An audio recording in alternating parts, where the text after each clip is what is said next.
Hello और स्वागत है सभी का क्लास ऑक्साइड में। आज CBSE class 9 science chapter 6 tissues देखने वाले हैं। याद करो हम प्लांट टिश्यू खत्म कर चुके हैं। प्लांट टिश्यू में बहुत सारी चीजें देखे थे। हमने ये भी देखा था कि प्लांट को एक कवरिंग की जरूरत पड़ती, जिससे क्या कि वो एक्सटर्नल एनवायरनमेंट से बचा रहे, है ना, जिसको हम लोग एपिडर्मिस नाम दिया था। याद है एपिडर्मिस क्या देखा था कि रूट्स के अंदर रूट की जो कवरिंग होती है भैया, जो और जो स्टेम होता है प्लांट का, जो लीव्स होते हैं, हर एक के ऊपर क्या है एपिडर्मिस का कवरिंग चढ़ा होता है। उससे क्या है कि बाहर से कोई पैथोजन अंदर आना चाहे अंदर नहीं आ सकता है। एक्सटर्नल कोई सी अगर गैस आना चाहे, कोई फॉरेन गैस, वो नहीं आ पाती है। तो बेसिकली क्या है, उसको एक्सटर्नल एनवायरनमेंट से बचा के रखता है प्लांट के अंदर के पार्ट्स को। कौन? एपिडर्मिस। उस तरीके से अगर एनिमल की बात करें, हमको भी तो प्रोटेक्शन चाहिए।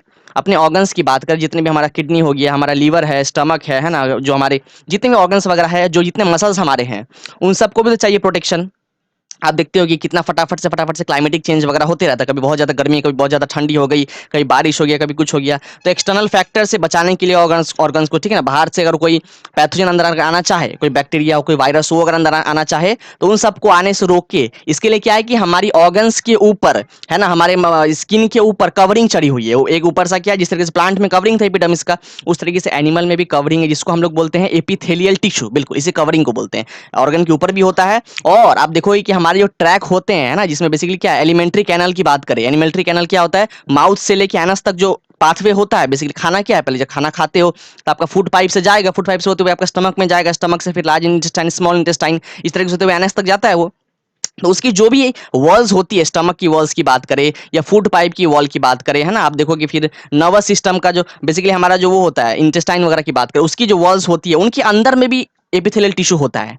क्यों होता है? कारण बताया आपको, एक्सटर्नल एनवायरनमेंट से जो भी कुछ होता है उस सबसे बचाने के रखने के लिए, ठीक है। तो आज वही हम लोग जो है एनिमल टिश्यू चार टाइप के बेसिकली होते हैं, एपिथेलियल, कनेक्टिव, मस्कुलर, नर्वस। आज जो बात करेंगे पूरा लेक्चर होगा एपिथेलियल टिश्यू के ऊपर। इसके अलग अलग टाइप्स को समझेंगे, एपिथेलियल टिश्यू की फंक्शनिंग क्या है, कहाँ कहाँ देखने को मिलता है, हर एक चीज पूरा इसका डिकोड करने वाले। चलो स्टार्ट करते हैं और देखते हैं। सबसे पहले एपिथेलियल टिश्यू देखो यहाँ पे, इसको हम लोग प्रोटेक्टिव टिश्यू भी कहते हैं, क्योंकि क्या ये प्रोटेक्शन को प्रोवाइड करता है एक्सटर्नल एनवायरनमेंट से। और देखो they are found in the covering of most of the organs. तो ज्यादातर के ऑर्गन्स जो है हमारे, जैसे किडनी की बात करें, लंग्स की बात करें, हार्ट की बात करें, तो ज्यादातर ऑर्गन्स जो हमारे हैं बॉडी के अंदर, उसके ऊपर कवरिंग चढ़ा हुआ है एपिथेलियल टिश्यू का। देखो एपिथेलियल टिश्यू दिखता कैसा है, टेंशन मत, तो सब कुछ दिखाएंगे दिखता कैसा है। इसके अलग अलग टाइप्स भी होते हैं ना, कि ये एपिथेलियल टिश्यू अगर ये टाइप का हो तो ऐसा दिखेगा, इसको ये फंक्शनिंग होगी, तो सब कुछ बात करेंगे आगे चल के। तो आप क्या देख रहे हो कि ऑर्गन्स के ऊपर एपिथेलियल टिश्यू का कवरिंग होता है। यहाँ पे क्या बोला गया है, दे सेपरेट द सिस्टम। तो बेसिकली क्या है कि बॉडी के अंदर बहुत सारे ऑर्गन्स है, हमारे किडनी है, लंग्स है, हार्ट है, तो एक दूसरे को सेपरेट करके रखना पड़ता है।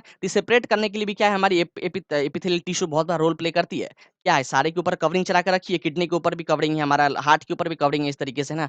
तो कवरिंग चढ़ने से क्या है कि एक दूसरे को उसने सेपरेट करके रखा हुआ है बॉडी के अलग अलग सिस्टम्स को। समझ में आ रहा है? आगे देखते हैं। यहाँ पे समझो जरा, कुछ और बातें समझते हैं एपिथेलियल टिश्यू के बारे में। Internal organs and soft tissues of the body. तो क्या बात करें, जो हमारे बॉडी के इंटरनल ऑर्गन्स हो गए, जो सॉफ्ट टिश्यूज वगैरह, टिश्यू जानते हो ना क्या होता है, टिश्यू क्या है, ग्रुप ऑफ सेल। जब सेल का कलेक्शन होता है भैया तो टिश्यू बनता है।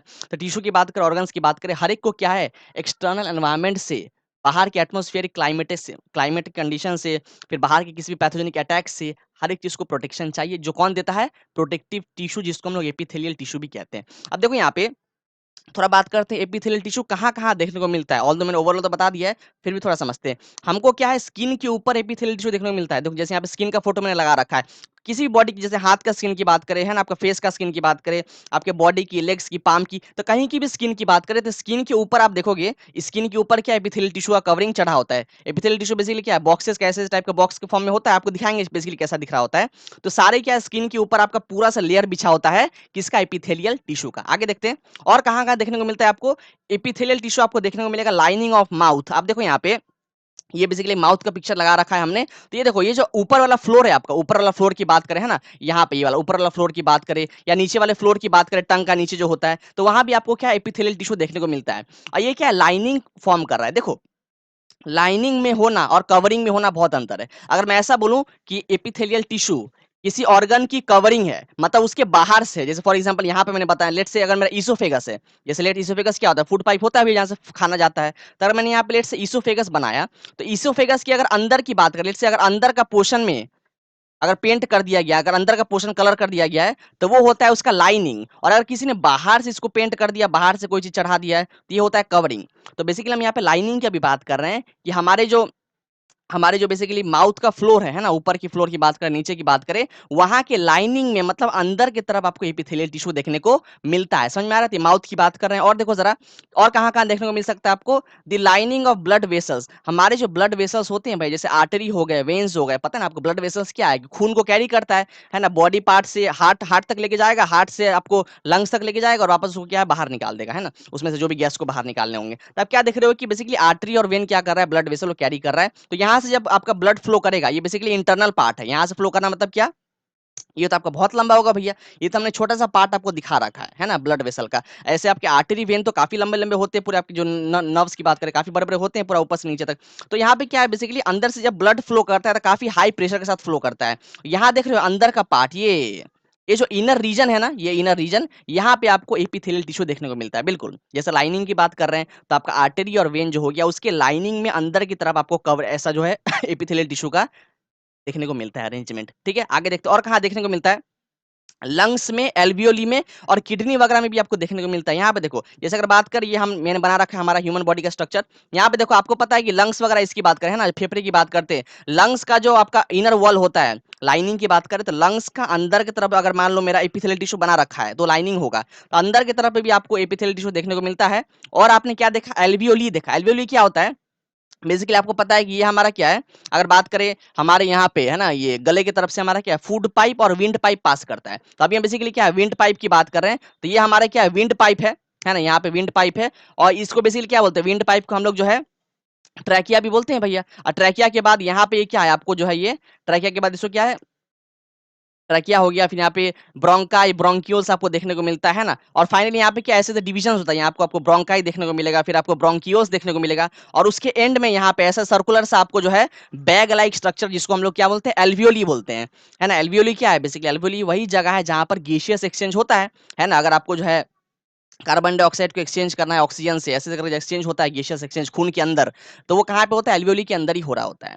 तो वहां भी क्या है, एल्वियोली की अगर इनर लाइनिंग की बात करें, या अगर मैं लंग्स की इनर लाइनिंग की बात करूं, तो वहां भी आपको एपिथेलियल टिश्यू देखने को मिलता है। आगे देखते हैं और कहाँ देखने को मिलता है। फिर हमने बात करें यहाँ पे किडनी ट्यूब्यूल्स। बेसिकली किडनी का अगर स्ट्रक्चर आपको दिखाएं यहाँ पे, तो हमारा किडनी है, किडनी क्या करता है भैया, किडनी का काम है कि ब्लड को, खून को साफ करना उसको, है ना।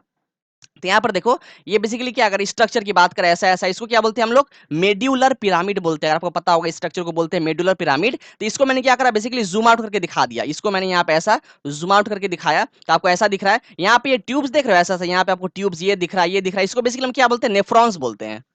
इसको बोलते हैं नेफ्रॉन्स। देखो नेफ्रॉन्स क्या होता है, जैसे अगर बात करें, जैसे हम सेल पढ़ के आ चुके, तो हम क्या देखते हैं, cells are the structural and functional unit of life. किसी भी लाइफ को अगर कंडक्ट करना है तो उसकी लाइफ कहाँ से शुरू होती है, सेल से। सेल फर्दर जो है डिवाइड करते हैं, करते करते हैं बहुत सारे टिश्यू बनाते हैं, टिश्यू डिवाइड करता है तो ऑर्गन्स बनाता है, इस तरीके से। तो आप क्या देखते हो, जिस तरीके से सेल जो है बेसिक स्ट्रक्चरल फंक्शनल यूनिट है किसी भी ऑर्गेनिज्म का, उस तरीके से किडनी की जो है एक सिंपल स्ट्रक्चर बात है, किडनी की फंक्शनल यूनिट, स्ट्रक्चरल यूनिट क्या होती है, तो नेफ्रॉन होती है। ठीक है ना, समझ में आ रहा है। तो नेफ्रॉन में भी आपको जो है बेसिकली ट्यूब दिख रहा है, ऐसा ऐसा ट्यूब जो है, इसी को नेफ्रॉन बोलते हैं। इस ट्यूब्स में भी क्या है, इसके इनर लाइनिंग में आपको एपिथेलियल टिश्यू देखने को मिल जाएंगे। ठीक है, आगे देखते हैं। यहाँ पर देखो, इट कवर्स मोस्ट ऑर्गन्स। तो आप क्या देख रहे हो कि काफी सारे ऑर्गन्स को, जैसे अभी हमने क्या देखा, अभी हमने अभी स्टमक की बात की, उस तरीके से हमने क्या करी, ब्लड वेसल्स वगैरह की बात करी। तो काफी सारे ऑर्गन्स को जो है ना, ये क्या करा, कवर करके रखा हुआ है। और तो और आपको कैविटी में भी देखने को मिलता है, जब हमारा बॉडी का कैविटी होता है, वहां भी आपको इनर लाइनिंग में एपिथेलियल टिश्यू देखने को मिलता है। कैविटी क्या होता है भैया, कैविटी मतलब होता है एम्प्टी स्पेस। जैसे आपको पता है, अगर ह्यूमन बॉडी यहाँ पे बना रखा है, तो यहाँ पे हमारा ब्रेन होगा, यहाँ पर ब्रेन होगा। इस वाले पार्ट की बात करें, ऊपर वाले पार्ट, यहाँ से यहाँ तक, ये वाले पार्ट जो होगी, इसको हम लोग क्या बोलते हैं, इस वाले पार्ट को हम लोग बोलते हैं थोरासिक कैविटी बोलते हैं, है ना।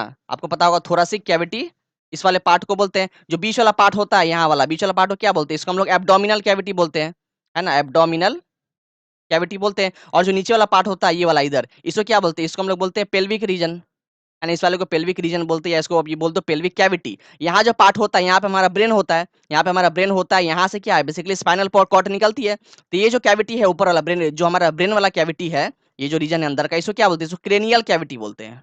क्या बोलते हैं, क्रेनियल कैविटी।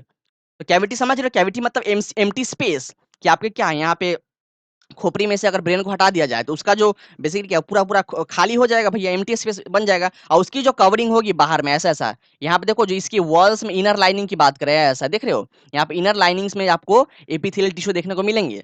तो क्रेनियल कैविटी की इनर लाइनिंग में आपको मिलेंगे, थोरासिक कैविटी, जहाँ पे थोरासिक कैविटी में क्या होता है, थोरासिक कैविटी में आपको पता है जहाँ पे इस चेस्ट रीजन की बात कर रहे हैं, इसको थोरासिक कैविटी बोलते हैं, जहाँ पे आपके रिबकेज वगैरह है, रिबकेज के अंदर आपको पता है लंग्स होता है ना, आपके हार्ट होते हैं थोरासिक कैविटी के अंदर। एब्डोमिनल कैविटी की बात करें, बीच वाला रीजन, ये पेट की रीजन की बात करें, यहाँ पे आपका क्या होता है, स्टमक होता है ना, आपका गॉल ब्लैडर होता है, आपके इस तरीके से पैनक्रिया वगैरह होता है। और पेल्विक कैविटी में जाकर क्या होता है, पेल्विक कैविटी आपकी जो है रिप्रोडक्टिव ट्रैक जो होते हैं, ह्यूमन की अगर बात करें तो फीमेल की बात करें तो उनकी रिप्रोडक्टिव ट्रैक इस पेल्विक रीजन में होती है। उनके भी वॉल्स में अंदर की तरफ जो है, यहाँ पे ये वॉल्स में अंदर की तरफ आपको एपिथेलियल टिश्यू देखने को मिलता है। तो आप देख रहे हो काफी जगह आपको जो है कैविटी वगैरह में भी आपको एपिथेलियल टिश्यू देखने को मिल रहा है। ठीक है, आगे बढ़ते हैं। यहाँ पे कुछ और बातें समझने को है। एपिथेलियल जो सेल्स होते हैं एपिथेलियल टिश्यू के, देखो टिश्यू क्या है, ग्रुप ऑफ सेल्स ही तो है कि बहुत सारे सेल्स भैया इकट्ठे आ जाते हैं तो टिश्यू बनाते हैं।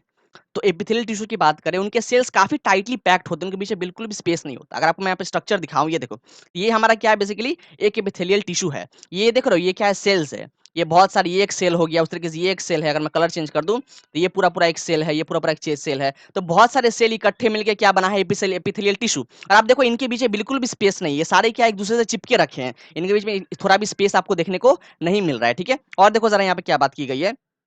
तो वो क्या है, बेसिकली टाइटली पैक्ड होते हैं और दे फॉर्म्स अ कंटीन्यूअस शीट। तो ऐसा नहीं कि आपको छोटे से रीजन में आपको ऐसा एपिथेलियल टिश्यू देखने को मिलता है, पूरा पूरा शीट बना के रखता है, पूरा पूरा है ना, आपके पूरा बॉडी के अंदर, पूरे बॉडी के ऊपर से नीचे तक, आपके स्किन की बात करें ऊपर से नीचे तक बात करें, फिर आपने ऑर्गन्स देखा, ऑर्गन्स के अंदर में आपकी लाइनिंग में रहती है कवरिंग, उसके बाहर भी कवरिंग होती है। तो काफी बहुत बड़ा शीट बिछाई हुई है, कवरिंग करके रखा है। ठीक है ना, और देखो they have only a small amount of cementing material between them. देखो क्या होता है ना, बेसिकली आप देखो यहाँ पे जो सेल्स है हमारे एपिथेलियल टिश्यू के, जो सेल्स है वो इतने पास पास है। देखो सीमेंटिंग मटेरियल क्या होता है, सीमेंटिंग मटेरियल वो मटेरियल है जो दो एपिथेलियल, जो एपिथेलियल टिश्यू के जो सेल्स है उनको जोड़ के रखता है। क्या बोला मैंने, सीमेंटिंग मटेरियल क्या कर रहा है, एपिथेलियल टिश्यू की जो सेल्स आप देख रहे हो यहाँ पे ना, उसको जोड़ के रखता है। तो चूंकि यहाँ पे इतने पास पास होते हैं ना सेल्स, यहाँ पे सीमेंटिंग मटेरियल बहुत ही कम होता है, एकदम ना के बराबर। ये सीमेंटिंग मटेरियल कहाँ देखने को मिलेगा, बीच में देखने को मिलेगा आपको, जैसे ये एक सेल है, ये एक सेल है, इनके बीच में यहाँ आपको देखने को मिलेगा। उस तरीके से अगर मैं कलर चेंज कर दूं, यहाँ देखो उस तरीके से ये एक सेल है आपको, ये एक सेल है, यहाँ पे आपको बीच में सीमेंटिंग मटेरियल यहाँ पे देखने को जो क्या कर रहा है, बेसिकली दो सेल को बाइंड करके रखा हुआ है। तो आप क्या देख रहे हो कि सीमेंटिंग मटेरियल बहुत ही स्मॉल अमाउंट में होता है। क्यों, चूंकि इनके जो सेल्स होते हैं वो काफी टाइटली पैक्ड होते हैं, तो ज्यादा जरूरत नहीं है सीमेंटिंग मटेरियल की। ठीक है ना, और चूंकि इतने पास पास होते हैं, टाइटली पैक्ड होते हैं, वही बात की गई है कि उनके बीच में थोड़ा भी इंटरसेलुलर स्पेस नहीं होता है। और देखो all epithelial is usually separated from the underlying tissue bye basement membrane. अब देखो बेसमेंट मेम्ब्रेन क्या होता है, बेसमेंट मेम्ब्रेन को आप बेस समझो कि आप देखो कि एपिथेलियल टिश्यू के जो सेल्स है ना वो किस पे टिके हुए हैं, तो एक मेम्ब्रेन पे टिके हैं जिसको हम लोग बोलते हैं बेसमेंट मेम्ब्रेन। यहाँ देखो स्ट्रक्चर दिखा रहा है आपको, तो आपने क्या देखा, ये सारे की बात करें, इसकी ये सब क्या है, हमारे एपिथेलियल टिश्यू के सेल्स हैं। और ये जो देख रहे हो ब्लू कलर का स्ट्रक्चर, यहाँ से लेके यहाँ तक ये पूरा जो ब्लू ब्लू देख रहे हो, इसी को हम लोग क्या बोलते हैं, बेसमेंट मेम्ब्रेन। इसको अगर मैं मार्किंग कर दूं सही से, इसको बोलते हैं बेसमेंट मेम्ब्रेन। देखो, तो बेसमेंट मेम्ब्रेन में क्या होता है ना, बेसमेंट मेम्ब्रेन के ऊपर टिका हुआ है सारा एपिथेलियल टिश्यू। तो ये कर क्या रहा है कि एपिथेलियल टिश्यू की जो सेल्स हैं उनको प्रॉपर्ली अलाइंड करके रखा है कि कोई कोई एक दूसरे से दूर ना चले जाए, सबको एक प्रॉपर प्लेस में अलाइंड रहे। तो उसको अच्छे से बाइंड करने में, प्रॉपर तरीके से अलाइंड रहने में कौन मदद कर रहा है, बेसमेंट मेम्ब्रेन। देखो बेसमेंट मेम्ब्रेन और क्या करता है, थोड़ी इसकी फंक्शनिंग की बात करें तो बेसमेंट मेम्ब्रेन में होते हैं हमारे ब्लड वेसल्स वगैरह, इसके अंदर से पास कर रहे होते हैं। ठीक है, इसके अंदर से आप क्या ऐसे ऐसे करके ब्लड वेसल जो है, आर्टरीज वेन्स वगैरह पास कर रहे होते हैं। तो उससे होता क्या है कि जैसे देखो है तो भैया सेल्स ही, एपिथेलियल टिश्यू की बात करें तो उसमें तो बहुत सारे सेल्स है इकट्ठे। तो सेल को अगर प्रॉपर फंक्शनिंग करनी हो उसको तो न्यूट्रिशन चाहिए। जैसे अगर हमको कोई सा टास्क परफॉर्म करना हो, एनर्जी ना हो तो कर पाएंगे, वापस अगर खाना लेंगे, न्यूट्रिशन लेंगे तो जाके हमको एनर्जी मिलेगी, काम कर पाएंगे। उस तरीके से अगर सेल को फंक्शनिंग करनी है, उसको एनर्जी एनर्जी चाहिए, उसको एनर्जी मिलेगी कहाँ से, तो वो जो आप देख रहे हो बेसमेंट मेम्ब्रेन वो उसको प्रोवाइड करेगा न्यूट्रिशन। बेसमेंट मेम्ब्रेन उसको न्यूट्रिशन प्रोवाइड करता है। और अगर बात करें कुछ ब्लड की कंपोनेंट्स, अगर उसको ब्लड की जरूरत है तो वो सारे भी क्या है, ब्लड वेसल्स के थ्रू बेसमेंट मेम्ब्रेन प्रोवाइड कर देता है। तो आपने क्या देखा, उसके बेसमेंट मेम्ब्रेन जो है आपके एपिथेलियल टिश्यू के लिए काफी काम का है ना। आगे देखते हैं। अब देखो यहाँ पे, अब बात करते हैं एपिथेलियल टिश्यू, इसकी भी अलग अलग डिविजन्स है। ये 3 टाइप के हो सकते हैं। एपिथेलियल टिश्यू पूरा समझ लिए कि कहाँ कहाँ पर देखने को मिल सकता है। ये कितने टाइप के हो सकते हैं, 3 टाइप के, स्क्वामस एपिथेलियम, कोलमनर एपिथेलियम और एक होता है क्यूबॉइडल एपिथेलियम। हर एक को समझेंगे कि कौन कैसा दिखता है, इसकी फंक्शनिंग क्या है, कहाँ पे आपको देखने को मिलेगा। ठीक है, चलो देखते हैं। थोड़ा बात करते हैं सबसे पहले बात करते हैं स्क्वामस एपिथेलियल की, तो ये फर्दर दो टाइप के होते हैं। आपने देखा ना स्क्वामस एपिथेलियल, वो दो टाइप के होते हैं। एक होता है हमारा सिंपल स्क्वामस एपिथेलियल, दूसरा होता है स्ट्रेटिफाइड स्क्वामस एपिथेलियल। तो पहले समझते हैं कि सिंपल स्क्वामस एपिथेलियल क्या होता है। ये ऐसे आपके एपिथेलियल सेल्स हैं जो कि बहुत पतले पतले होते हैं भैया, जो कि बहुत पतले होते हैं और फ्लैट होते हैं। आपको देखोगे कि इसका लेयर जो है ना एकदम, जो आपके सेल्स बिछे हुए हैं इस सिंपल स्क्वामस एपिथेलियल सेल के अंदर, इसके जो सेल्स हैं वो काफी पतले हैं और फ्लैट तरीके से बिछे हुए हैं पूरा ऐसा, ठीक है ना। आपको स्ट्रक्चर दिखा रहे हैं पीछे, यहाँ देखो, ये आपको जो स्ट्रक्चर दिख रहा है ये किसका है, सिंपल स्क्वामस है। यहाँ पे देखो ये सेल्स दिख रहा है आपको, ये एक सेल हो गया। उस तरीके से मैं कलर चेंज कर लूं तो यहाँ पे ये आपको एक सेल देखने को मिल रहा है, यहाँ पे ये एक सेल देखो। इसका क्या है, सेल्स जो है ना वो इरेगुलर सा होता है, कोई प्रॉपर अरेंजमेंट नहीं है। कोई सेल जो है ओवल हो जाएगा, कोई सेल जो है थोड़ा डिस्क शेप का हो जाएगा। तो इसकी जो है सेल्स की जो है ना शेप इरेगुलर सी होती है भैया। और क्या है देखो, एक के ऊपर एक साइड बाय साइड जो है ये पतला पतला पतला फ्लैट स्ट्रक्चर बना के रखे हैं, काफी पतले होते हैं, ठीक है ना। तो आप क्या देखते हो कि इसमें एक ही लेयर बना होता है फ्लैट सा, और सारे सेल्स जो लेयर बिछा के रखे हैं वो सारे कैसे हैं, बहुत पतले हैं, थिन है, ठीक है। ये सब जो आप देख रहे हो गोल गोल, ये क्या है, अगर इसकी बात करिए ब्राउन स्ट्रक्चर, तो आप सोचोगे क्या है, ये आपका न्यूक्लियस है, ठीक है ना। ये आपकी न्यूक्लियस है भैया, और इसके अंदर आपके फ्लूइड होगा जिसको हम लोग साइटोप्लाज्म बोलते हैं। सेल में होता है क्या, आपको पता है सेल में क्या होता है, न्यूक्लियस होता है, बीच में साइटोप्लाज्म वगैरह होते हैं। तो वही यहाँ पे न्यूक्लियस आपको मैंने दिखाया। और थोड़ा देखते हैं जरा, यहाँ पे देखो क्या बात की गई है। द ईसो आपको अब देखते हैं कि हमारे सिंपल स्क्वामस एपिथेलियल कहाँ देखने को मिलती है। ईसोफेगस में आपको देखने को मिलेगा, और जो माउथ की लाइनिंग है वहां भी आपको देखने को मिल सकते हैं। फॉर एग्जाम्पल यहाँ देखो, ईसोफेगस क्या होता है, देखो हम बात कर रहे हैं ईसोफेगस, जो हमारी फूड पाइप होती है जहाँ से खाना जाता है, ठीक है। यहाँ तो ऑल्दो इमेज गलत दिखाया हुआ है, यहाँ पे आपको विंड पाइप दिखा दिया गया है। लेकिन अगर ऐसा ही यहाँ बेसिकली आपको क्या पता है, यहाँ जब गला होता है यहाँ से दो पाइप जा रहे होते हैं। एक पाइप होता है आपका ईसोफेगस का, जो कि जिसको फूड पाइप बोलते हैं, और एक होता है हमारा विंड पाइप, जहाँ से आपका क्या है, जो ऑक्सीजन ले रहे होते हैं वो जा रहा होता है, ठीक है ना। तो अगर हम फूड पाइप की बात करें, जब खाना खाते हो जिस पाइप से वो जाता है फूड पाइप, उसकी भी अंदर की लाइनिंग जो होती है ना, उसकी जो वॉल होती है, उसके भी वॉल में आपको एपिथेलियल टिश्यू देखने को मिलते हैं, समझ रहे हो। और कहाँ देखने को मिलते हैं, आप देखो यहाँ पे। और यहाँ बात की गई है माउथ में, आपको मैंने दिखाया था ना अभी, जस्ट आपको दिखाया था। तो माउथ भी जो हमारी होती है, वो माउथ की जो इनर लाइनिंग है भैया, अंदर वाली लाइनिंग, वहां भी आपको स्क्वामस एपिथेलियल देखने को मिलता है। देखो मैंने जब स्टार्ट किया था लेक्चर, तो आपको बताया था कि आपको कहाँ कहाँ देखने को मिल सकते हैं एपिथेलियल, यहाँ मिलेगा, यहाँ मिलेगा, यहाँ मिलेगा, यहाँ मिलेगा। अब जो जो एपिथेलियल टिश्यू यहाँ मिलते हैं उसका ये पर्टिकुलर नाम है, जो जो यहाँ पे मिलेंगे उसका ये पर्टिकुलर नाम है। आप देखिए हो ना, एपिथेलियल टिश्यू को हमने क्या किया, फर्दर डिवाइड किया, स्क्वामास में, क्यूबॉइडल में। तो इस तरीके से हमने डिवाइड किया, तो बेसिकली क्या है, अलग जहाँ जहाँ पे जिस पर्टिकुलर टाइप का टिश्यू आपको देखने को मिलेगा, उसकी पर्टिकुलर अपने नाम भी है। जैसे अगर अगर माउथ में आपको देखने को मिल रहा है, इसोफिगस में देखने को मिल रहा है, तो उस टाइप के एपिथेलियल टिश्यू क्या बोलते हैं, सिंपल स्क्वामस एपिथेलियल टिश्यू। और देखो यहाँ पे also found in cells lining blood vessels, हमने ब्लड वेसल्स की भी बात की थी ना। यहाँ पे देखो जरा, ये हमारा क्या ब्लड वेसल्स है, बेसिकली आर्टरी वेन्स की बात करें, आर्टरी वेन्स कैपिलरी होती है, ब्लड वेसल्स कहते हैं। उनके थ्रू क्या है, खून पास कर रहा होता है ना, बॉडी से डिफरेंट पार्ट पास कर रहा होता है। तो इनके थ्रू जब ब्लड पास करेगा, यहाँ से ऐसे ब्लड पास कर रहा होता है, और ये जो रीजन है, ये वाली जो सर्कुलर पार्ट देख रहे हो, तो इस सर्कुलर पार्ट की इनर लाइनिंग में आपको, अंदर की तरफ जो है लाइनिंग में आपको एपिथेलियल टिश्यू देखने को मिलते हैं। और कहाँ देखने को मिलते हैं, देखो यहाँ पे क्या बात की गई है, जैसा आप देख रहे हो। और आपको एल्वियोली में जैसे बात किए थे, एल्वियोली क्या होता है आपको पता है ना। यहाँ पे जैसे अगर ये विंड पाइप है हमारा, ये आपका ट्रैकिया कहलाता है, ये आपका कहलाता है फिर ब्रोंकस। ये फर्दर डिवाइड होता है आपकी ब्रोंकाई, ब्रोंकियोल्स में। और उसके एंड में आपको ऐसा गोल गोल गोल गोल गोल की आपको बैग लाइक स्ट्रक्चर देखने को मिलता है, जिसको हम लोग एल्वियोली बोलते हैं। और एल्वियोली ही वो जगह है जहाँ पे आपका बेसिकली क्या है, गैसियस एक्सचेंज हो रहा होता है। आपको पता है ये बात ना, हाँ बिल्कुल। जिस तरीके से प्लांट में कहाँ होता है गैसियस एक्सचेंज, प्लांट की बात करें तो स्टोमाटा के थ्रू होता है भैया गैसियस एक्सचेंज। उस तरीके से अगर ह्यूमन बॉडी की बात करें, उसमें कहाँ पे हो रहा होता है, तो एल्वियोली के थ्रू जो है गैसियस एक्सचेंज आपका हो रहा होता है, ठीक है। और वहाँ एल्वियोली के वॉल्स में भी अंदर की तरफ आपको क्या है, एपिथेलियल टिश्यू देखने को मिलते हैं। और देखते हैं जरा, अब बात करते हैं स्ट्रेटिफाइड स्क्वामस एपिथेलियल। आपको पता है ना, स्क्वामस एपिथेलियल दो टाइप के होते हैं, सिंपल और स्ट्रेटिफाइड। सिंपल को तो देख रखे हैं भैया, सिंपल में क्या देखा आपने कि उसके जो सेल्स होते हैं वो काफी थिन होते हैं, पतले होते हैं, और फ्लैट होते हैं सारे, ठीक है ना। अब यहाँ पे बात करते हैं जो स्ट्रेटिफाइड वाले हैं, इसमें अब क्या देखने को मिलेगा, इसके सेल्स वो काफी मोटे से हैं। बेसिकली इसमें बहुत सारे अगर बहुत सारे हमारे सिंपल स्क्वामस एपिथेलियल को अगर लेट से एक के ऊपर एक चढ़ा देंगे, तो क्या बन जाएगा, स्ट्रेटिफाइड, समझ रहे हो। बहुत सारे सिंपल स्क्वामस एपिथेलियल सेल को एक के ऊपर एक चढ़ा देंगे, तो बहुत बड़ा स्ट्रक्चर फॉर्म कर लेगा। उसी को हम लोग बोलते हैं स्ट्रेटिफाइड स्क्वामस एपिथेलियल। दिखाएंगे आप बेसिकली कैसा दिख रहा होता है, यहाँ पे देखो जरा। तो आपको क्या ये कहाँ देखने को मिलता है, तो स्किन की बात करें, हमारा जो स्किन है वहां पे आपको बताया था ना मैंने, एपिथेलियल टिश्यू देखने को मिलता है। और जो एपिथेलियल टिश्यू होता है उसका नाम क्या होता है, वो होती है हमारी स्ट्रेटिफाइड स्क्वामस एपिथेलियल टिश्यू, ठीक है। आगे देखते हैं जरा, ये देखो, तो जैसा जैसा मैंने आपको बताया कि इसमें क्या देखने को मिलता है कि इसमें बहुत सारे लेयर्स होते हैं। ये देखो, skin epithelial cells are arranged in many layers. तो जो एपिथेलियल टिश्यू हमारे स्किन में होते हैं, वो बहुत सारे लेयर्स होते हैं उनमें भैया। देखो यहाँ पे आपको स्ट्रक्चर दिखा रही है, देखो आप देख रहे हो, ये एक लेयर हो जाएगा यहाँ पे, उस तरीके से यहाँ पे एक लेयर है, आपको दिख रहा है यहाँ पे एक लेयर है, इस तरीके से बहुत सारे लेयर देखो, एक के ऊपर एक, एक के ऊपर एक, एक के ऊपर लगे लगे पड़े हैं। तो यहाँ पे क्या है, बेसिकली काफी मोटा सा आपको स्ट्रक्चर देखने को मिल रहा है, एक के ऊपर एक लेयर आपके चढ़े हुए हैं। देखो ऐसा क्यों है, इसमें इतने सारे लेयर्स क्यों हैं? ये ऐसा इसका कारण इसलिए भी है, चूँकि स्किन की बात करें, वो देखो डायरेक्टली आपके एटमॉस्फेयर से जो है बेसिकली आपके क्या एक्सपोज़्ड है, आपके एटमॉस्फेयर से, आउटर एनवायरनमेंट से वो एक्सपोज़्ड है। इसलिए उसको ज़्यादा प्रोटेक्शन चाहिए, है ना? जितने बाहर चेंजेस वगैरह हो रहे होंगे, जो पैथोजन अटैक करेगा, तो सबसे पहले भैया क्या स्किन पे अटैक करेगा वो। इसलिए उसको चूँकि प्रोटेक्शन ज़्यादा चाहिए, इसलिए बहुत सारे लेयर्स में उसके जो एपिथेलियल टिश्यू है, उसके बहुत सारे लेयर्स बने हुए हैं। समझ रहे हो? ताकि उसको क्या प्रोटेक्शन ज़्यादा मिल पाए, यही कारण है, ठीक है? और देखो यहाँ पे क्या बात की गई है, सीन्स दे तो बहुत सारे लेयर होने से क्या होता है, वो प्रिवेंट करता है वियर एंड टियर। तो आप क्या स्किन जो है बेसिकली, मैंने क्या अगर लेट से मैं आप बेसिकली अगर अपने नाखूनों से ऐसे करके स्क्रैच करूं, तो स्क्रैच होगा क्या, नहीं होगा, बहुत ज्यादा करेंगे तब जाके वो छिलेगा।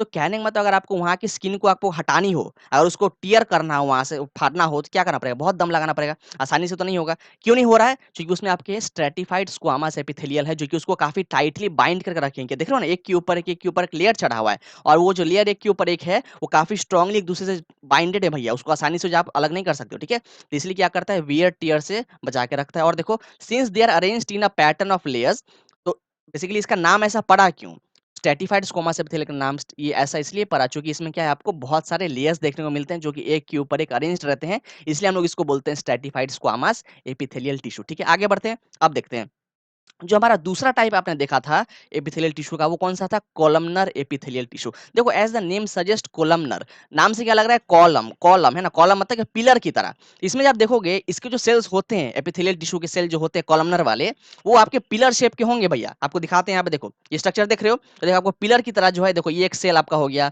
उस तरीके से देखो ये एक सेल है, ये एक सेल है, तो ये सारे क्या है, आपके कोलमनर एपिथेलियल टिश्यू के सेल्स आपको देख रहे हो, जो कि पिलर लाइक स्ट्रक्चर। और ये तो आपको पता है ये क्या होता है, ये जो नीचे आप देख रहे हो ब्लू कलर का, यहाँ पे क्या है, बेसमेंट मेम्ब्रेन है। आपको बताया था ना कि बेसमेंट मेम्ब्रेन के ऊपर ही जो है सारे सेल्स आपके एपिथेलियल टिश्यू के सेल्स टिके रहते हैं, ठीक है ना, समझ रहे हो? अब देखो यहाँ पे क्या बात की गई है, तो हमने देखा कि स्ट्रक्चर कैसा होता है तो स्ट्रक्चर होता है पिलर लाइक। और देखो, they are found in inner lining of stomach. तो मैंने आपको बताया था कि स्टमक की अंदर की लाइनिंग जो होती है, जो स्टमक है हमारा, उसके अंदर की तरफ आपको देखने को मिलता है एपिथेलियल टिश्यू। और वो एपिथेलियल टिश्यू जो आपके स्टमक के अंदर की तरफ होता है, उस बेसिकली किस टाइप का है, वो आपका कोलमनर एपिथेलियल टिश्यू है, ठीक है? आपको यहाँ पे दिखा दूं, अगर ये देखो, ये आपका स्टमक है, तो इसके अंदर की तरफ यहाँ पे अगर मैं कलर चेंज कर दूं, तो अंदर की तरफ आपको यहाँ पे लाइनिंग में जो है, इसको इधर इधर आपको एपिथेलियल टिश्यू बहुत सारे देखने को मिलेंगे। समझ में आ रहा है? लाइनिंग में देखने को मिल जाए, और कहाँ देखने को मिल जाएगा, ये देखो यहाँ बताई गई है। फिर आपको देखने को मिल जाएगा इंटेस्टाइन। आपको पता है ना, जब जब खाना हम खा रहे होते हैं, तो क्या होता है, इसोफेगस से पास होता है खाना, उसके बाद कहाँ जाता है, वो हमारे स्टमक के अंदर। स्टमक के अंदर खाना और टूटता है और टूटता है और टूटता है, और फिर कहाँ जाता है, वो स्मॉल इंटेस्टाइन में, है ना? फिर खाना जाता है स्मॉल इंटेस्टाइन में, और आपको पता है कि स्मॉल इंटेस्टाइन में क्या होती है, खाना कंप्लीटली टूट जाता है, और वहाँ एब्जॉर्प्शन भी शुरू हो जाता है ना? अगर बात करें डाइजेशन की, खाना टूटना कहाँ से शुरू होता है, डाइजेशन की बात करें, तो हमारे माउथ से ही जो है डाइजेशन शुरू हो जाता है। माउथ से डाइजेशन होना शुरू हुआ, खाना हमारे स्टमक तक पहुंचा, वहां जाके फर्दर कुछ प्रोटीन्स वगैरह जो फैट वगैरह ब्रेक हुए, उसके बाद फिर हमारा खाना जो बचा रही है, तो जो कंप्लीटली और ब्रेक नहीं हो पाया, वो पास करते हैं हमारे स्टमक से कहाँ, स्मॉल इंटेस्टाइन में। स्मॉल इंटेस्टाइन में जाने के बाद जो भी बचा कुचा खाना था, वो कंप्लीटली ब्रेक हो जाता है। अब ब्रेक होने के बाद क्या है, हमको उसकी जरूरत है भैया, उसको तोड़े क्यों है, तोड़े इसलिए ताकि उसमें से जो एनर्जी मिले उसको हमको ले पाए। तो जो भी खाना टूट गया है, उसमें से न्यूट्रिएंट्स लेने होंगे। जैसे अगर बात करें, हम अगर चावल खा रहे हैं, चावल से क्या मिलता है, कार्बोहाइड्रेट मिलता है हमको। दाल की बात करें, दाल खाते हैं, दाल पीते हैं, वहां से हमको प्रोटीन मिलता है। तो कार्बोहाइड्रेट की बात करें, प्रोटीन्स वगैरह की बात करें, तो इन सबको जरूरी है भैया खाने में से एब्जॉर्ब करना। तो एब्जॉर्ब करेगा कौन, जब खाना टूट गया, तो खाना टूटने के बाद न्यूट्रिएंट्स को एब्जॉर्ब करते हैं हमारा स्मॉल इंटेस्टाइन। तो वही बात कर रहे हैं, जो स्मॉल इंटेस्टाइन होते हैं ना, उसके भी आपके वॉल्स में अंदर की तरफ, ये देखो आप, ये बेसिकली क्या है, ये जो देख रहे हो स्ट्रक्चर, ये हमारा स्मॉल इंटेस्टाइन है। इस मैंने मैं क्या कर रहा हूँ, बेसिकली यहाँ आपको क्रॉस सेक्शनल व्यू दिखा रहा हूँ, समझ रहे हो? क्रॉस सेक्शनल व्यू मतलब स्मॉल इंटेस्टाइन क्या, आपको ऐसा ऐसा आप देखोगे स्ट्रक्चर, आपको पता होगा। तो आपके ट्यूब लाइक स्ट्रक्चर बहुत सारे कॉइल्ड रहते हैं, एक दूसरे में क्या लपेटे हुए रहते हैं, ठीक है ना? तो मैंने आपको जो है लेट से ऐसे-ऐसे बहुत सारे स्ट्रक्चर लपेटे हुए हैं, ऐसा-ऐसा-ऐसा। तो मैंने आपको एक छोटा-सा पोर्शन यहाँ से कट किया, और उसका क्रॉस सेक्शनल व्यू मतलब आपको मैंने ऊपर से दिखा रहा हूँ लेट से। तो आपको मैं क्रॉस सेक्शनल व्यू दिखा रहा हूँ, तो यही आपका small intestine cross sectional view है। इसके अंदर की तरफ यहाँ पे, अंदर की तरफ लाइनिंग में आपको एपिथेलियल टिश्यू देखने को मिलेंगे, समझ रहे हो? और यहाँ भी आपने क्या देखा, आपको स्टमक के अंदर में आपको देखने को मिलते हैं। और देखो ज़रा यहाँ पे क्या बात की गई है। तो हमने देखा कि अच्छा कॉलमनर एपिथेलियल दिखता कैसा है, कहाँ देखने को मिलता है, ये करता क्या है? देखो तो इसकी फंक्शनिंग ये है, it helps in absorption and secretion. तो एब्जॉर्प्शन भी करता है भैया, सिक्रेशन भी करता है। जैसे अगर बात करें स्टमक की, तो स्टमक में आपको पता है जब खाना टूट रहा होता है, तो उस समय क्या है, खाने को तोड़ने के लिए एक बहुत ही हमारा क्या इंपॉर्टेंट कंपोनेंट जिसको बोलते हैं डाइजेस्टिव एंजाइम, है ना? स्टमक क्या करता है, डाइजेस्टिव एंजाइम को छोड़ता है भैया, और डाइजेस्टिव एंजाइम जाके खाने को फर्दर तोड़ता है। तो बेसिकली क्या है, सीक्रेट ही तो कर रहा है। डाइजेस्टिव एंजाइम छोड़ना मतलब क्या, सीक्रेट करना। तो आप क्या देख रहे हो, स्टमक सीक्रेशन कर रहा है। और एब्जॉर्प्शन, जैसे मैंने बात की, एब्जॉर्प्शन कहाँ होता है, हमारे स्मॉल इंटेस्टाइन के अंदर, जो खाने का न्यूट्रिएंट्स है उनको एब्जॉर्ब करना होता है। तो स्मॉल इंटेस्टाइन उनको क्या कर रहा होता है, एब्जॉर्ब कर रहा होता है। लार्ज इंटेस्टाइन भी तो एब्जॉर्ब करता है ना। अगर बात करें, अगर हमको पानी को एब्जॉर्ब करना है, खाने में से अगर पानी को एब्जॉर्ब करना है, वो कौन करेगा, तो वो हमारा करता है लार्ज इंटेस्टाइन। पता है आपको ये सब बात? बिल्कुल। तो खाने को एब्जॉर्ब करना न्यूट्रिएंट्स को, तो वो एब्जॉर्ब कर लेगा भैया स्मॉल इंटेस्टाइन। और खाने में से पानी को एब्जॉर्ब करना हो, तो उसको कौन कर लेगा, लार्ज इंटेस्टाइन। तो आप क्या देख रहे हो, जहां जहां कोलमनर एपिथेलियल टिश्यू है, वो क्या कर रहा है, एब्जॉर्प्शन करवा रहा है भैया, और हमारा सिक्रेशन भी करवा रहा है, जैसे मैंने बात किया स्टमक के अंदर किसकी, डाइजेस्टिव एंजाइम्स की। ठीक है, आगे देखते हैं। अब हम देखेंगे सिलिएटेड कोलमनर एपिथेलियल। आप बोलोगे कि अभी तो सर देख किया है कोलमनर, कोलमनर देख के आए हैं, अब है हमारा सिलिएटेड कोलमनर। तो बेसिकली क्या है, ये आपके रहेंगे कोलमनर एपिथेलियल टिश्यू ही, बस इसके ऊपर क्या है, आपके हेयर लाइक प्रोजेक्शंस होते हैं, जिसके कारण ये बन जाता है सिलिएटेड कोलमनर एपिथेलियल। अगर आपको मैं दिखाऊं यहाँ पे देखो, तो बेसिकली क्या है, आपने तो ये देखा था, ये हमारा क्या है, ऐसे से बात करिए, हमारे, जिसमें कलर चेंज कर दूं, ये हमारा पूरा पूरा क्या है, कोलमनर एपिथेलियल टिश्यू है। और ये सेल्स है, क्या है ना, ये सारे जो देख रहे हो, ब्लॉक्स जो देख रहे हो, ये हमारे कोलमनर टिश्यू के सेल्स है, जो कि पिलर लाइक स्ट्रक्चर देखने को मिलता है। अगर इसके ऊपर से ऐसा ऐसा ऐसा हेयर लाइक स्ट्रक्चर निकल जाए, जैसे आप यहाँ पे आप देख पा रहे हो, इधर देखो, तो बेसिकली क्या है, इस हमारे सेल्स के ऊपर ऐसे ऐसे ऐसे ऐसे ऐसे क्या हेयर लाइक प्रोजेक्शन निकलते हैं। इसी को हम लोग सीलिया बोलते हैं, इसको क्या बोलते हैं, सीलिया।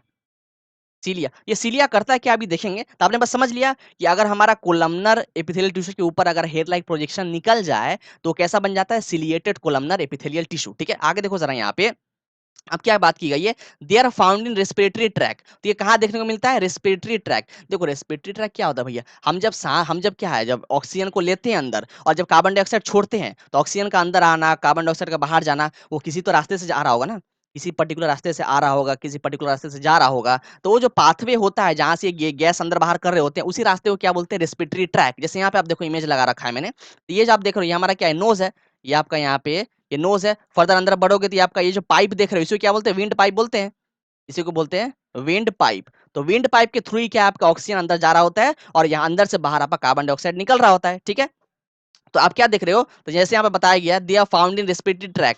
जो आपका रेस्पिरेटरी ट्रैक है, उसके अंदर की तरफ लाइनिंग में आपको ये सब देखने को मिलता है ना। ये क्या है आपका, सिलिएटेड कोलमनर एपिथेलियल टिश्यू। तो आपको अंदर की तरफ देखने को मिलता है, जिसमें सीलिया लगा हुआ है। तो अगर मैं आपको दिखाऊं थोड़ा सा, इसको जूम इन करके, लेट से मैंने अगर इस पार्ट को यहाँ से काटा और आपको यहाँ पे दिखाया, ठीक है, तो देखो यहाँ पे क्या होंगे, आपके ऐसे ऐसे ऐसे ऐसे लगे होंगे सारे, आपके जो कोलमनर एपिथेलियल टिश्यू होंगे सिलिएटेड वाले, ऐसे ऐसे लगे होंगे, और उसका सीलिया ऐसा ऐसा होगा बाहर की तरफ, देखो दिख रहा है आपको, तो ये उसके सीलिया ऐसे ऐसे दोनों साइड होंगे, इधर भी होंगे, इधर भी आपके जो है सिलिएटेड वाले देखने को मिलेंगे। यहाँ आपका ऐसा सीलिया सीलिया निकला होगा यूं कि जैसे यहाँ से एयर पास करेगा, आपको पता है जब कि ऑक्सीजन अंदर ले रहे होते हैं, कार्बन डाइऑक्साइड छोड़ रहे होते हैं, तो ऑक्सीजन के जो पार्टिकल्स होंगे, उसको प्रॉपर्ली अंदर भेजना हो बिना किसी दिक्कत के, या कार्बन डाइऑक्साइड के जो पार्टिकल्स होंगे उसको बाहर निकालना हो, अंदर प्रॉपर्ली डालना, अंदर से बाहर निकालना, ये क्या कौन प्रॉपर्ली करवा पाएगा, सीलिया। ये हेयर क्या करते हैं, सीलिया ऐसे ऐसे मूव करता है। ये जो आपका हेयर देख रहे हो ना, सीलिया, ये मूव कर सकता है, ठीक है ना, ये आगे पीछे मूव करता है। तो मूवमेंट से क्या है, वो बेसिकली चीजों को आगे भेजता है, ठीक है, प्रॉपर तरीके से। अगर बात करें यहाँ पे, देखो कुछ और चीजें बताई गई है, this cilia can move and there movement pushes the mucus. देखो म्यूकस क्या होता है आपको पता है ना, म्यूकस तो पता ही होगा आपको।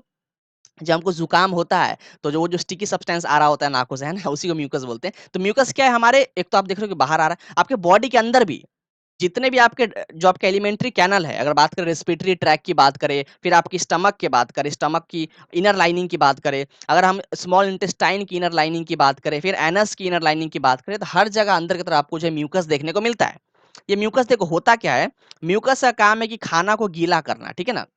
देखो होता ये है कि बेसिकली आपके स्टमक के अंदर, स्टमक अगर जैसे तो होता तो आपके हर जगह है म्यूकस। स्टमक की बात करें तो स्टमक में आपको पता है जब खाना पहुंचता है स्टमक में, तो उस समय क्या हो रहा होता है कि HCl हाइड्रोक्लोरिक एसिड छोड़ रहा होता है। कौन, स्टमक आपका जो है एक रिलीज करता है सब्सटेंस जिसको बोलते हैं हाइड्रोक्लोरिक एसिड। तो वो हाइड्रोक्लोरिक एसिड करता है क्या, खाना को बना देता है एसिडिक। खाना को क्या बना देता है, एसिडिक। अब वो हाइड्रोक्लोरिक एसिड इतना हानिकारक है कि अगर आपके स्टमक के वॉल के कांटेक्ट में आ जाए तो आपके स्टमक के वॉल को जला देगा, खत्म कर देगा वो, समझ में आ रहा है। उसके वॉल्स को बचाने के लिए स्टमक के वॉल को म्यूकस लगा हुआ है। तो म्यूकस क्या है, पूरे वॉल्स में बिछा हुआ है भैया अंदर की तरफ। तो म्यूकस के कोटिंग होने से क्या है, हाइड्रोक्लोरिक एसिड आपके स्टमक के वॉल को, या बात करें किसी भी पार्ट की बात करें तो उसके वॉल्स को बचा के रखा हुआ है म्यूकस, समझ रहे हो। तो म्यूकस होना जरूरी है। तो आप क्या देख रहे हो, सीलिया जो लगा हुआ है, जो आपका कोलमनर एपिथेलियल टिश्यू है उसके ऊपर जो सीलिया लगा हुआ है, वो सीलिया क्या करता है, म्यूकस का मूवमेंट करवाता है। बिल्कुल म्यूकस का भी मूवमेंट होता है, ऊपर नीचे मूवमेंट होता है अंदर बाहर, ठीक है ना। आपके जो है अंदर भी जो है म्यूकस का मूवमेंट चल रहा है आपके इनर लाइनिंग में। तो म्यूकस का मूवमेंट करवाने के लिए भी क्या है, सीलिया जो है एक अहम रोल प्ले करता है। देखो और आपको कहाँ देखने को मिलता है, अगर बात करते हैं होते बहुत जगह है, तो कुछ और एग्जांपल ले ले। अगर सिलिएटेड कोलमनर एपिथेलियल टिश्यू की बात करें तो ये आपको कहाँ देखने को मिलता है, हमारा जो ओविडक्ट होता है ना। अगर फीमेल की बात करें, जैसे यहाँ पे थोड़ा सा बना के दिखा दूं, जैसे देखो आपको पता है कि अगर मैं फीमेल की रिप्रोडक्टिव ट्रैक दिखाऊं कि रिप्रोडक्टिव सिस्टम कैसा दिख रहा होता है, ओवरऑल दिखाऊं, तो यहाँ पे क्या होता है, ऐसा ऐसा आपको पता है कि ऐसा ऐसा ये हमारी क्या होती है, इसको हम लोग ओविडक्ट बोलते हैं। इसको बोलते हैं ओविडक्ट। यहाँ होता है फेलोपियन ट्यूब, आप बेसिकली स्ट्रक्चर देख सकते हो गूगल करके, उतना हो सकता है उतना अच्छे से मैं ना बना पाऊं। तो ये हमारा क्या ओविडक्ट है, यहाँ पे फेलोपियन ट्यूब है, ठीक है ना। यहाँ पे क्या होता है, उसके बाद फेलोपियन ट्यूब के बाद यहाँ पे होती है हमारी, ये देखो यूटेरस होती है भैया। यूटेरस के बाद यहाँ पे क्या होती है हमारी वेजाइना। तो वेजाइना के थ्रू स्पर्म जा रहा होता है, आपको पता है कि यहाँ से स्पर्म जाता है फर्दर, और जाने के बाद क्या यहाँ पे ओविडक्ट में आने के बाद स्पर्म क्या करता है, जो फीमेल का एग सेल होता है जिसको गैमेट बोलते हैं, जिसको ओवा होता है बेसिकली, फीमेल का जो गैमेट होता है सेक्स सेल जिसको बोलते हैं, उसको हम लोग ओवम बोलते हैं। तो ओवम यहाँ पे रहता है, और स्पर्म आने के बाद उसको क्या करता है, फ्यूज करता है, और फ्यूज करने के बाद क्या है, हमारा गैमेट बन जाता है। क्या बन जाता है, जब male gamete female gamete fuse करते हैं तो क्या बनता है, जाइगोट, है ना। क्या बन जाता है, जाइगोट बनता है। देखो होता क्या है, जैसे बात करें तो इस जाइगोट को क्या है, यहाँ से मूव करके हमको यहाँ लाना होता है, कहाँ पे, यूटेरस में। यूटेरस के वॉल्स में उसको लाना पड़ता है, कहाँ से, ओविडक्ट से। ये हमारा ओविडक्ट है। तो देखो ओविडक्ट से लेकर यूटेरस के वॉल तक लाना है अगर हमारे जाइगोट जाइगोट को, तो यहाँ पे क्या है, आपके वॉल्स में अंदर की तरफ, यहाँ देखो अच्छे से देखो, तो अंदर की तरफ वॉल्स में आपके यहाँ यहाँ यहाँ क्या होंगे, सिलिएटेड कोलमनर एपिथेलियल टिश्यू। तो ऐसे से आपका सीलिया होंगे भैया, ऐसे से अंदर की तरफ ऐसे ऐसे ऐसे सीलिया होंगे। तो सीलिया क्या करेगा, उसको आगे आगे पीछे मूवमेंट करेगा वो अपना, आगे पीछे मूवमेंट करने से क्या होगा, उसको आसानी से जाइगोट को आगे की तरफ धकेलेगा। ठीक है, समझ में आ रहा है। तो आपको आपने क्या देखा, जो फीमेल रिप्रोडक्टिव ट्रैक है वहां भी आपको जो है फेलोपियन ट्यूब में आपको ये देखने को मिलता है। ठीक है, आगे बढ़ते हैं, देखो यहाँ पे अब बात करते हैं क्यूबॉइडल की। हमने क्या है, दो देख लिए, हमने हमने जो है स्क्वामस देख लिया, हमने कोलमनर देख लिया, अब देखते हैं क्यूबॉइडल। ठीक है, इसको समझते हैं। क्यूबॉइडल में क्या देखो यहाँ पे दिस, तो क्यूबॉइडल जैसे नाम से ही दिख रहा है, क्यूबॉइडल क्यूबॉइडल मतलब क्यूब शेप का। क्यूब पता है ना क्या होता है, क्यूब में क्या होते हैं भैया, आपके सारे लेंथ ब्रेथ हाइट सब बराबर होता है। क्यूब देखा है आपने, जब हम खेलते हैं बेसिकली लूडो, जब खेलते हो तो लूडो की जो डाइस होती है वो भी तो क्यूब शेप की होती है आपकी, है ना। तो बेसिकली तो यहाँ पे जो सेल्स होते हैं हमारे क्यूबॉइडल एपिथेलियल के, सारे क्यूब शेप के होते हैं। देखो यहाँ पे दिखा रखा है मैंने, तो ये देखो ये आपका एक क्यूब देख रहा है यहाँ पे ना, ये बेसिकली क्या, ये सेल जो है ये क्यूब शेप का है। ये क्यूब शेप का सेल है, ये भी क्यूब शेप का, ये भी क्यूब शेप का। और नीचे तो पता है आपको ये वाली क्या है, बेसमेंट मेम्ब्रेन, जिसके ऊपर सारा जो टिश्यू के जो भी सेल्स है सारे टिके हुए हैं प्रॉपर तरीके से, ठीक है ना। तो आपने क्या देखा, यहाँ पे सारे क्यूब शेप के होते हैं। और देखो दे forms inner lining of kidney, तो जो किडनी के ट्यूब्यूल्स होते हैं, यहाँ देखो जरा, जो हमारे किडनी के ट्यूब्यूल्स, जैसे मैंने नेफ्रॉन्स की बात की थी आपको, जो नेफ्रॉन्स वगैरह होते हैं, तो नेफ्रॉन्स के जो वॉल्स है अंदर की तरफ, जो इनर लाइनिंग है नेफ्रॉन्स का, वहां भी आपको क्या है, आपको ये क्यूबॉइडल एपिथेलियल देखने को मिलता है। और अगर बात करें कहाँ देखने को मिलता है, सेलिवरी ग्लैंड में। ये देखो ये हमारी क्या है, सेलिवरी ग्लैंड है। आपको पता है ना सेलिवरी ग्लैंड क्या करता है, सलाइवा सीक्रेट करता है ना।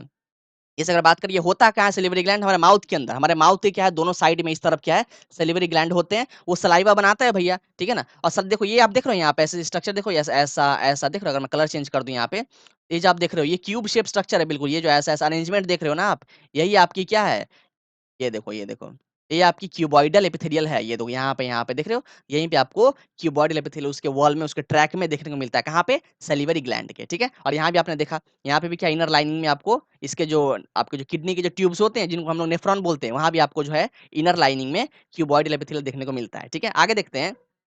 अब क्या बात की गई है, इट प्रोवाइड्स मैकेनिकल सपोर्ट, तो किसी भी तरह की इंजरी से उसको बचा के रखता है, उसको उसको क्या करता है, जहां भी ये प्रेजेंट है, जैसे अगर बात करें किडनी की, बात करें किडनी के ट्यूब से प्रेजेंट है। फिर हमने क्या देखा, जो हमारे सेलिवरी ग्लैंड है वहां पे उसकी इनर वॉल में प्रेजेंट है, तो सेलिवरी ग्लैंड की इनर वॉल में है, आपकी किडनी में है, उसे क्या करता है, मैकेनिकल सपोर्ट प्रोवाइड करता है, कौन, क्यूबॉइडल एपिथेलियल। आगे बढ़ते हैं, ठीक है। अब समझते हैं ग्लैंड्यूलर एपिथेलियल। कई बार क्या होता है, देखो हमारा पूरा खत्म हो गया है, जो एपिथेलियल टिश्यू था उसके चार टाइप थे, हमने क्या है सबको समझ लिया अच्छे से, ठीक है ना? अब ये एक और टाइप है जो कि है ग्लैंड्यूलर एपिथेलियल। इसमें होता क्या है, जो हमारे एपिथेलियल टिश्यू है, वो कई बार क्या होता है अंदर की तरफ बेंड कर जाता है। अभी तक आपने क्या देखा कि सारे हमारे क्यूब शेप के हैं या कोलमनर शेप के, आपने ऐसा देखा, आपने स्क्वामस में देखा कि वो फ्लैट है। तो ये यहाँ तक तो सही था। कई बार क्या है कि वो अंदर की तरफ बेंड कर जाते हैं, अंदर अंदर की तरफ फोल्ड हो जाने से, यहाँ पे देखो क्या बोला गया है कि sometimes a portion of epithelial tissue folds inward. अंदर की तरफ फोल्ड करने से वो क्या बना देते हैं, ग्लैंडुलर एपिथेलियल। और ये जो टिश्यू होते हैं, ग्लैंडुलर एपिथेलियल टिश्यू, ये आपको कहाँ मिलते हैं, ग्लैंड्स में, है ना? आपको अगर मैं दिखाऊँ यहाँ पे, ये देखो बेसिकली होता क्या है, ये देखो यहाँ पे, ये जो मैंने बना रखा है, ये क्या है? ये हमारी, ये आपकी सैलिवरी ग्लैंड है, ठीक है? ये आपको सैलिवरी ग्लैंड यहाँ पे दिख रहा है, और ये जो आप देख रहे हो, ये क्या है, हमारी स्वेट ग्लैंड है, स्वेट ग्लैंड। देखो ये हो क्या रहा है, ये आपका स्वेट ग्लैंड है, और ये देखो ये जो देख रहे हो, ये सब क्या है, ये आपके सेल्स ही तो है। कौन से सेल? ये आपके एपिथेलियल सेल है ना? अगर आपके एपिथेलियल सेल्स जो है अगर अंदर अंदर की तरफ बेंड कर जाते हैं, तो वो क्या बना देते हैं, हमारे ग्लैंड्यूलर एपिथेलियल सेल। और ये आपको कहाँ देखने को मिल रहा है, आपको सेलिवरी ग्लैंड में। और ये आपका कौन सा है, ये आपका हमारी स्वेट ग्लैंड। तो आपने क्या देखा कि ग्लैंड्स में, है ना, ग्लैंड क्या करता है भैया, सिक्रेशन करता है। जैसे अगर बात करें सेलिवरी ग्लैंड की, सेलिवरी ग्लैंड क्या करता है, सलाइवा बनाता है। अगर बात करें स्वेट ग्लैंड की, स्वेट ग्लैंड क्या बनाता है, स्वेट बनाता है। उस तरीके से अगर बात करें मेमोरी ग्लैंड की, आपको पता है ना, जो हमारे मैमल्स होते हैं उनमें क्या होता है, मेमोरी ग्लैंड होते हैं। तो मेमोरी ग्लैंड क्या करता है, मिल्क बनाता है। ड्यूरिंग लैक्टेशन पीरियड वो मिल्क को बना रहा होता है, तो वहां भी आपको देखने को मिलता है। तो जहां जहां पे ग्लैंड्स प्रेजेंट है, उसके वॉल्स में अंदर की तरफ आपको जो है ग्लैंडुलर एपिथेलियल देखने को मिलता है। और देखो यहाँ पे क्या बात की गई है, दे हेल्प्स इन सिक्रेशन। जैसे मैंने बताया कि स्वेट ग्लैंड स्वेट बना रहा है ना? आपका जो है मेमोरी ग्लैंड क्या कर रहा है, आपका मिल्क बना रहा है। उस तरीके से आपने क्या देखा, आपकी जो सेलिवरी ग्लैंड है सलाइवा बना रहा है। तो क्या कर रहा है, सिक्रेशन ही तो कर रहा है, ठीक है ना? और ठीक है, तो ये सब हमने बात की पूरा पूरा। अब देखो यहाँ पे सब कुछ कवर हो गया। आज के लिए इतना ही रखते हैं। तो हमने क्या करा, एनिमल टिश्यू में एपिथेलियल पार्ट कवर किया। एपिथेलियल टिश्यू कर लिया, अभी और कुछ, और तो बहुत सारे बाकी है ना। नर्वस टिश्यू बाकी है, कनेक्टिव बाकी है, मस्कुलर बाकी है। इन सबको नेक्स्ट लेक्चर में देखने को है। लेक्चर पसंद आया हो दबा के शेयर करो दोस्तों के साथ। हमारे साथ बने रहने के लिए आप सभी का प्रेम पूर्वक बहुत बहुत धन्यवाद।